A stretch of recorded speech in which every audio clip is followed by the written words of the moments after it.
You know, someone once said to me, Sansista, you are like a rock star. And I never really thought of it that way. Never did I really want to be one. Now I know I always wanted to leave my mark on this earth. Somehow, some way, somewhere. No matter how great, no matter how small. But you know, that comment this person said to me reminded me of something an infamous drag queen by the name of Dorian Gray once said.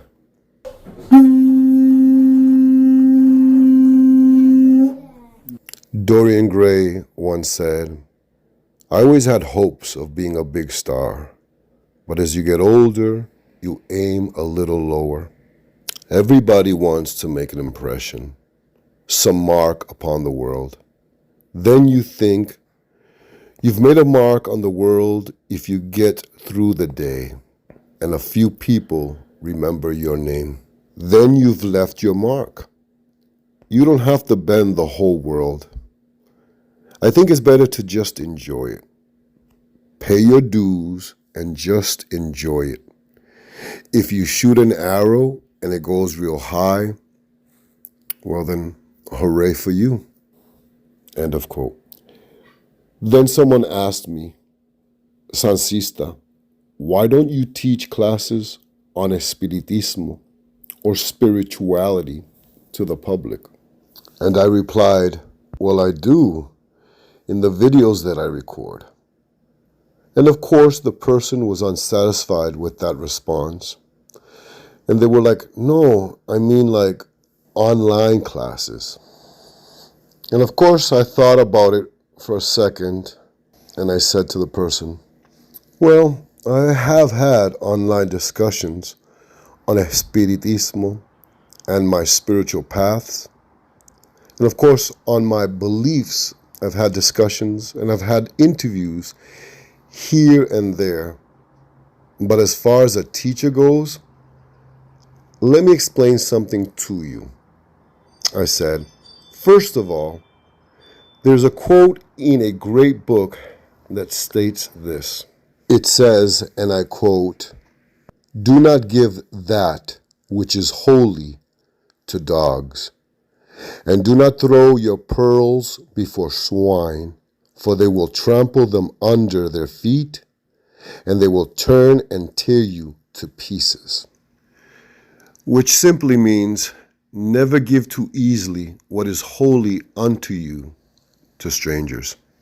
And also, I do not prostitute my spirituality, nor my spiritual beliefs, or what is sacred to me. And I share it with the selected few I know are worthy of receiving that gift. Then I said to this person, you know, my 4-year-old grandson, Ruby, or Ruby Tuesday, as I enjoy calling him, once saw a video of me on YouTube drumming and asked me, Pop-Ups, are you a salmon? And I looked at him puzzled, and I said, Ruby, a salmon? A salmon as in a fish? He looked at me and he smiled with those beautiful eyes that he has, and he says, no, Pop-Ups, the kind of salmon that likes drums. I gave him a big bear hug and a big kiss. You know, it was at that moment I realized that the roles in my life had switched. I am the elder now. I am the teacher. I am the Aracoel, as my Caniba, Arawake, Taino ancestors labeled it. The Waracoel, the Nadacoel, the Adacol, the Pop-Ups, the Abuelito, the grandfather. I am the Tata now, El Maestro. I am the teacher. As my abuelos were to me, and their abuelos were to them, and from whom did I learn my greatest lessons in life? But from my own elders, mi familia, y ahora yo soy el abuelo. You know, the greatest blessings any man can have is to have the gift of la familia. And to each one of the members of la familia, one must plant a seed within them the size of a grain of rice in the hopes that one day it will grow and blossom and transform into one of the greatest trees in the world, la ceiba. The greatest legacy any man can leave behind is to be a valuable teacher and friend to his familia. The greatest mark I leave on this earth is with my grandbabies, my descendants, my progeny, my posterity.